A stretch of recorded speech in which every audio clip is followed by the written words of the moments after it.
Good afternoon. It is now Thursday. I'm just sitting here going on my commute, heading down to where I clock in to do my Uber thing. You know, that whole tire shop thing wasn't meant to be. They're a giant corporation. They don't care about individual contributions. They don't care about unit cohesion. They don't care about morale, and more importantly, they don't care about that location. I still stand by the assertion they will get every dime they can out of that one location in the chain.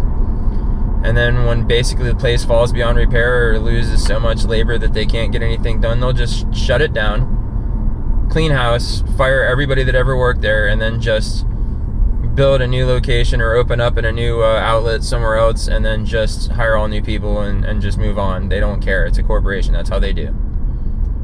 But that's not what I decided to talk about today.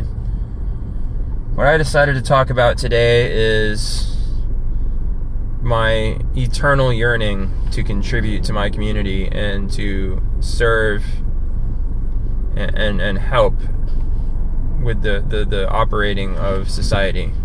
It's all I ever wanted to do as far as trading, like working. It's not, there's a money element to working, obviously, and that's one of the biggest reasons why I work. But of all the things that I could choose to do for money, some of the things I gravitate towards is service of the community. I don't want to work in a fast food restaurant and feed you fat, sodium, and sugar.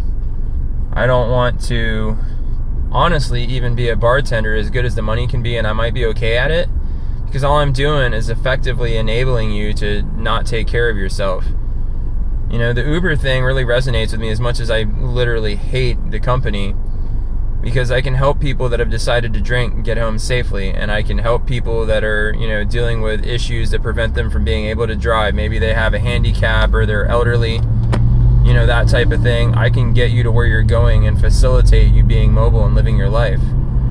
I can help people that are too financially, not set up, like they're not, able to take on a car payment. I'm able to help you get to and from work so that you can still live a life even though you don't have a vehicle.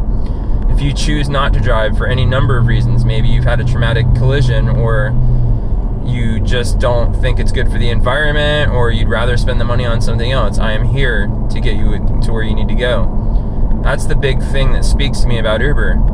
Another thing that I like about Uber is the fact that I, being autistic, don't really have much regard for authority.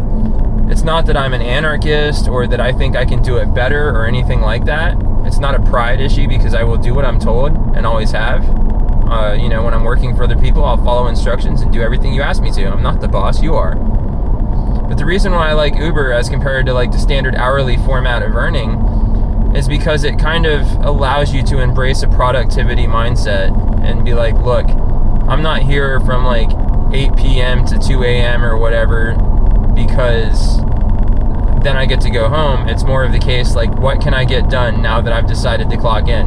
Because at the end of the day, whether you have bills or not, every time you go to work, you are deciding to go to work. You are making a decision to clock in. Why are you clocking in? Are you there to have a pulse so that you can get a check? Or are you there to actually produce something and do something and actually make money for the company that's paying you? For me, it's the latter. If you're going to give me money, I want to give you something in exchange. I don't want free things. It's not necessarily the way I was raised, because my dad did kind of spoil me growing up and would just give me resources, and I wouldn't have to do a whole lot for them sometimes. Sometimes I would, sometimes I wouldn't. And as I got older, obviously the freebies came to an end. But it's more from a telos of contributing. And that really kind of is me to a T. Like, I want to be helpful.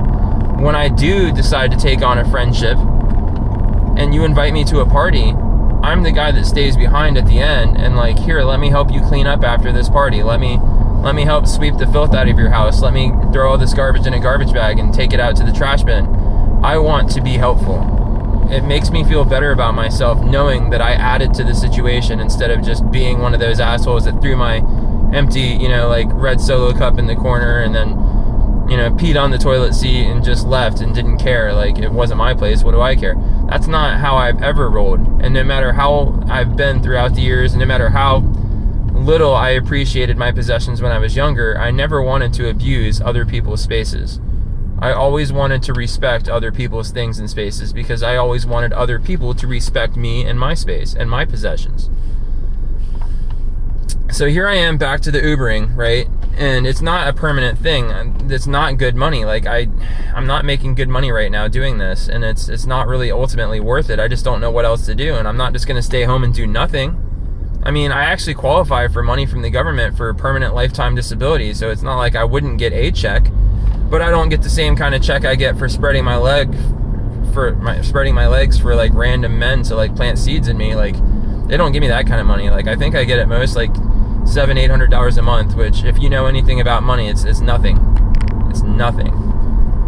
And I guess I could shoot for unemployment for like the job I just walked off of, but like, I really don't want government money. I don't want nothing to do with it. I want the government not to give me money and not to give anybody money, and to stop taking everybody's money, and for everybody to go out and do things to get their own money. There is an infinite number of things you and I can do to make money. And one way or another, I'm going to find a way to do it. Like, even if it comes down to just me raking yards for cash, if that's what it comes to, like, so be it. Like, I don't want free anything. I just want to work, get my money, and go on with my day. I would prefer for my work and my quest for money to help people. And I would prefer that my getting money is a result of producing something that people desire that enhances their existence. You know, if I clean your yard for you, now you have a clean yard. Now you can take your kids outside to play, and you don't have to worry about snakes hiding under leaves, because there are no leaves, because I raked them all. That would make me feel good. Getting you safely to your destination, whether it's to the airport or home from the bar, makes me feel good. Changing your tires so that you have good, safe tires that are providing good rain traction and are torqued to spec so that your wheel's not going to roll off your vehicle, so that you can drive safely by yourself or with your family in the car. That made me feel good.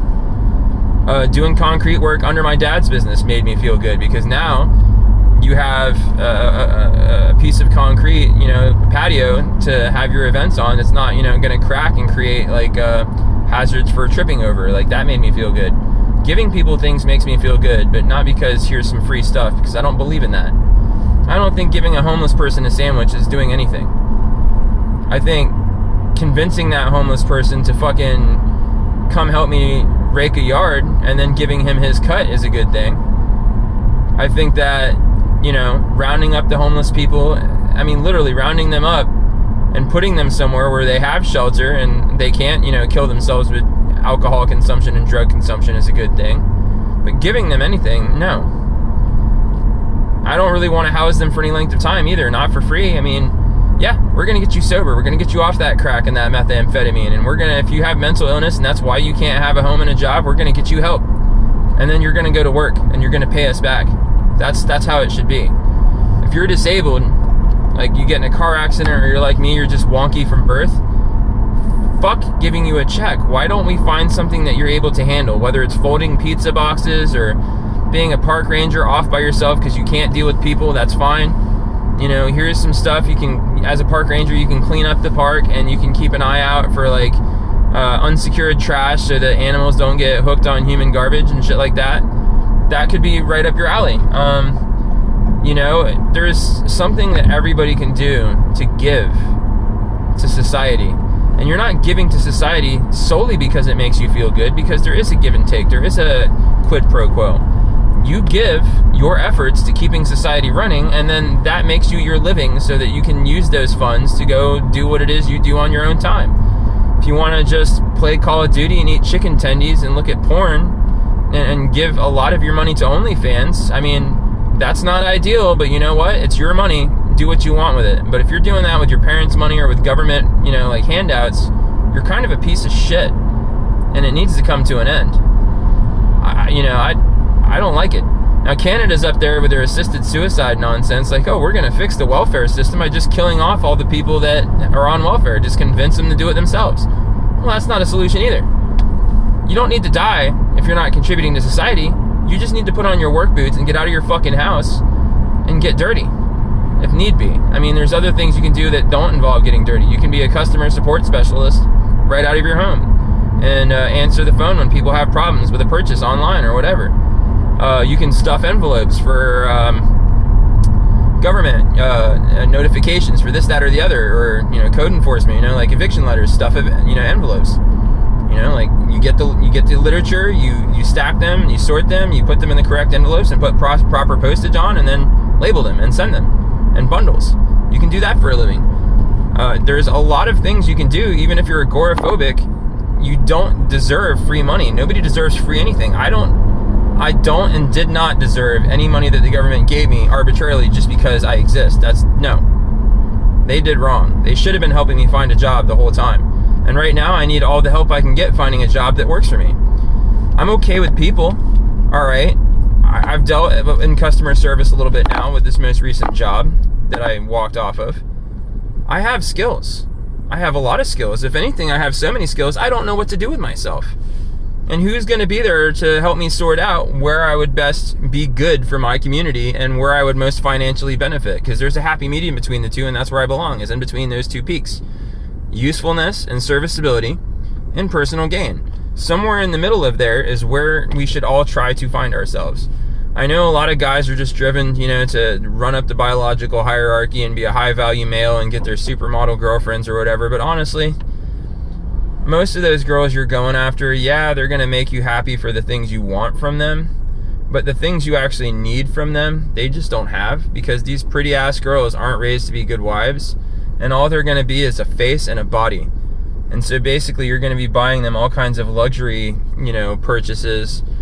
And I mean, they might spread their legs and let you have a kid out of that thing, but they're not interested in raising the kid. They're not interested in being a mother. So, if you have a daughter, she's not going to be raised to be a good wife. And if you have a son, he's not going to be raised to respect his father and the laws of society unless you do it yourself. And if you're a high-value man, you're so damn busy, you're not parenting your kids, and she's not. So I guess he's going to speak real good Spanish, and the nanny will make sure that he has very good South American values. You need to work on yourselves. You need to stop worrying about materialism. It's good to have things. I have this nice 2019 Toyota Camry. I mean, I'm not saying don't have things. I'm just saying that materialism, the fundamental fixation on only things, is why we're so jacked up. You don't have people, I'm 38, you don't have people 40 and under, or 40 and older for that matter, with these fucking baby boomers, who think to themselves, as their telos, it is best to contribute. And that's really what it's all about. You will get plenty of self-satisfaction, self-serving, and time to spend on your own selfish pursuits while serving your community and being a member of society. But if you don't put that high in your priorities, society really isn't having it in mind to serve you. Like, what does society owe you? You don't feel like you owe society shit. So the sheer entitlement of thinking society owes you anything in return is ridiculous. I don't think society owes me anything, and I still want to contribute to society. Why is that? Well, maybe it's because I'm getting a little more air since my head isn't as far implanted in my ass as most of you. And maybe, as retarded as I am and as bad as my decisions have been and as poorly as I do in society and as crap as my money situation is, you should still try to be something like me. Not the mentally ill parts or like the mentally insufficient parts, but like the values. You need values. And I'm not a Christian, so don't give me this nonsense about fucking, you filthy, religious Western patriot. No. Save it for somebody else. I'm telling you. The best thing for you, and the thing that saved my life literally, is to go to fucking work and find meaning by assuming responsibilities. It's all up in Jordan Peterson. And before I even heard of that dude, like, I had these perceptions. It was just that reading that guy and other philosophers and psychiatrists and psychologists really helped me encapsulate what it was about my system of thinking that was so important to me and like what it was all about. And it helped me find a better means of being the thing that I want to be. Finding my identity, if you will, learning my truth if you want to go with that language. So just think about that. Think about where you enmesh with the world and what you can do to be a better part of what's going on and be a part of making things better. Because ultimately all this activism and alarmism and political bent, no matter how you vote, you're just fucking wasting time. Ultimately, I don't think you give a shit about, world politics half as much as you give a shit about your sports ball. You just want to be distracted. You want to have other people fucking handle all the weight. Maybe you should carry your own fucking weight and govern yourself. Maybe I'm full of shit. Well, I'm definitely full of shit, but still think about it.